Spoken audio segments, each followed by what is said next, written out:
কী রে সুর, কী করছিস?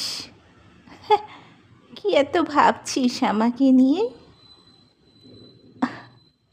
যখন দোকান থেকে আমাকে কিনে আনিস তখন তো এত ভাবিসনি, এখন কি ভাবছিস রে আমাকে নিয়ে?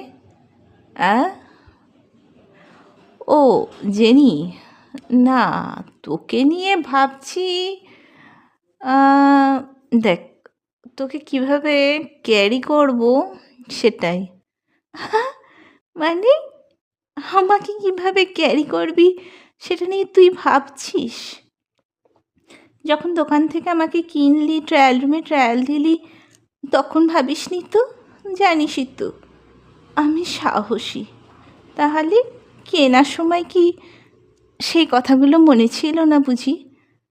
1 মিনিট জেনি, তুই সুরকে মানে সুরশ্রীকে না ভয় দেখাস না। সুরশ্রী নিজের স্টাইল, নিজের ফ্যাশন ঠিক ক্যারি করতে জানে। কিভাবে তোকে আমি পরবো, কী করে ক্যারি করব, সেটা আমার ছকে বাঁধা হয়ে গেছে ডার্লিং। বলিস কি রে, বেঁধে ফেলেছিস একদম। এই কবে আমাকে পরবি বল না?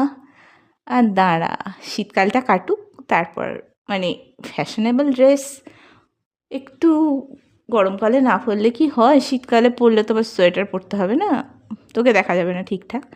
তাই গরমকালটা আসুক, ঠিক তখনই পরে নেবো। আচ্ছা আচ্ছা, খুব ভালো লাগছে। একটু বলবি তুই আমাকে কিভাবে ক্যারি করতে চাস? মানে আমি তো বোল্ড না, মানে একটু সাহসী, তাই একটু বল না প্লিজ। আমার বোল্ডনেসটা তুই কী করে কাটাতে চাস? জেনি, বোল্ডনেস ওইভাবে হয় না, বোল্ডনেসটা নিজের মধ্যে থাকে। তুই কিভাবে নিজেকে প্রেজেন্ট করবি, তোর কিভাবে মানে তুই নিজেকে কিভাবে সাজাবি সেটার উপর নির্ভর করে, আর সব কিছুই সেটার উপরেই নির্ভর করে।